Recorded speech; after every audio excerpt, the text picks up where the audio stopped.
آج ہم ایک ایسے موضوع پر بات کریں گے جو ہماری زندگیوں کی بنیاد ہے، لیکن بدقسمتی سے ہم نے اس کا مطلب کھو دیا ہے: کامیابی، عزت اور دولت کا اصل مفہوم۔ مولانا طارق مسعود صاحب نے اس موضوع پر نہایت ہی عمیق اور خوبصورت انداز میں روشنی ڈالی ہے۔ ان کے الفاظ ہمارے دلوں اور دماغوں کو جھنجھوڑنے والے ہیں۔ یہ بیان صرف ایک نصیحت نہیں، بلکہ ایک فکر ہے جو ہمیں اپنی زندگی کا رخ بدلنے پر مجبور کرتی ہے۔ ایک، دنیا کے دو قسم کے لوگ۔ مولانا طارق مسعود صاحب فرماتے ہیں کہ دنیا میں دو طرح کے لوگ ہیں۔ پہلی قسم، وہ لوگ جو دین کو غیر ضروری سمجھتے ہیں۔ یہ لوگ مادی ترقی کو سب کچھ مانتے ہیں۔ ان کے نزدیک دولت ہی کامیابی کا واحد پیمانہ ہے۔ ان کا ماننا ہے کہ اگر پیسہ ہے تو سب کچھ ہے، اور اگر پیسہ نہیں تو کچھ بھی نہیں۔ یہ لوگ دنیا کی رنگینیوں میں کھو گئے ہیں، صبح و شام صرف دنیاوی کاموں میں مشغول رہتے ہیں۔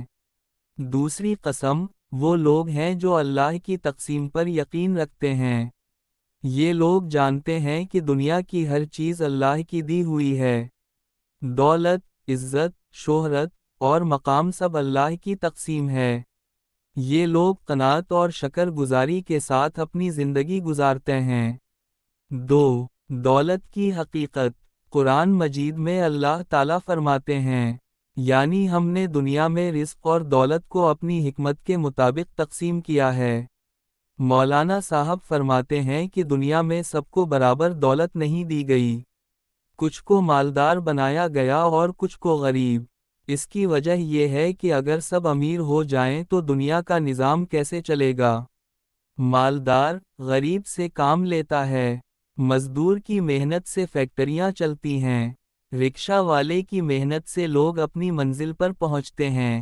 اگر سب مالدار ہو جائیں تو یہ سب کام کون کرے گا؟ یہ اللہ کا ایک بہترین نظام ہے جو ہماری سمجھ سے بالاتر ہے۔ تین، عزت اور شہرت کا دھوکہ۔ آج کے دور میں لوگ عزت کو شہرت کے برابر سمجھتے ہیں۔ بڑے بڑے نامور لوگ آئے اور دنیا سے رخصت ہو گئے، لیکن ان کی شہرت انہیں بچا نہ سکی۔ مولانا صاحب فرماتے ہیں کہ کامیابی اور عزت کا تعلق صرف دنیاوی مقام سے نہیں، بلکہ اللہ کی رضا سے ہے۔ ایک مثال دیتے ہوئے مولانا صاحب فرماتے ہیں، کیا کبھی کسی نے دیکھا کہ ایک دکاندار سے یہ پوچھا جائے کہ تمہارے والد کا کیا نام ہے؟ لوگوں کو صرف یہ دیکھنا ہوتا ہے کہ پروڈکٹ اچھی ہے یا نہیں۔ یہ اس بات کا ثبوت ہے کہ کامیابی کا تعلق صرف آپ کی محنت اور اللہ کی رضا سے ہے، نہ کہ آپ کے خاندانی پس منظر یا شہرت سے۔ چار، غریب کی توہین، ایک بڑا المیہ۔ مولانا صاحب کہتے ہیں کہ آج کل یہ ٹرینڈ چل نکلا ہے کہ غریبوں کو حقیر سمجھا جاتا ہے۔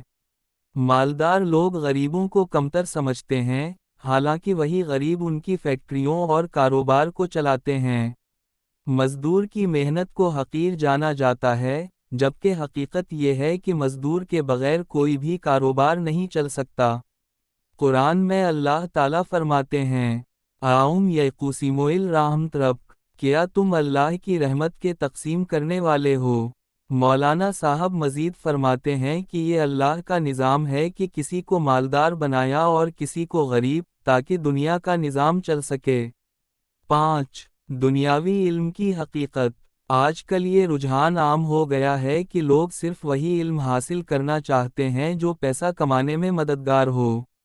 مولانا صاحب ایک انڈین موٹیویشنل اسپیکر کا ذکر کرتے ہیں، جو کہتے ہیں، علامہ اقبال کب پیدا ہوئے، یہ جاننا فضول ہے۔ مولانا صاحب نے اس بات کو بڑی خوبصورتی سے رد کرتے ہوئے فرمایا، اگر آپ کو اپنے والد کا نام معلوم ہو، تو کیا اس سے آپ کا کاروبار بہتر ہو جائے گا؟ یہ بات لوگوں کو سمجھنا ہوگی کہ علم صرف پیسہ کمانے کے لیے نہیں، بلکہ زندگی کو بہتر بنانے کے لیے ہوتا ہے۔ 6، کامیابی کا اصل راز۔ مولانا طارق مسعود صاحب نے کامیابی کا راز ان الفاظ میں بیان کیا، کامیابی یہ نہیں کہ آپ کے پاس دولت ہو، کامیابی یہ نہیں کہ آپ شہرت کے مالک ہوں، کامیابی یہ ہے کہ آپ اللہ کے دین پر چلیں اور اس کی رضا حاصل کریں۔ اختتام۔ مولانا صاحب کا بیان ہمیں ایک گہری سوچ دیتا ہے۔ ہمیں چاہیے کہ اپنی زندگی کا رخ بدلیں اور دنیاوی چیزوں کے پیچھے بھاگنے کے بجائے آخرت کی تیاری کریں۔ یہ دنیا فانی ہے، اور کامیابی وہی ہے جو اللہ کی رضا سے حاصل ہو۔ آخری پیغام۔ دولت، عزت، اور شہرت وقتی ہیں۔ اصل کامیابی اللہ کی رضا اور دین پر عمل میں ہے۔ یہ مکمل بیان آپ کی یوٹیوب ویڈیو کے لیے تیار کیا گیا ہے۔ اگر مزید بہتری کی ضرورت ہو تو بتائیں۔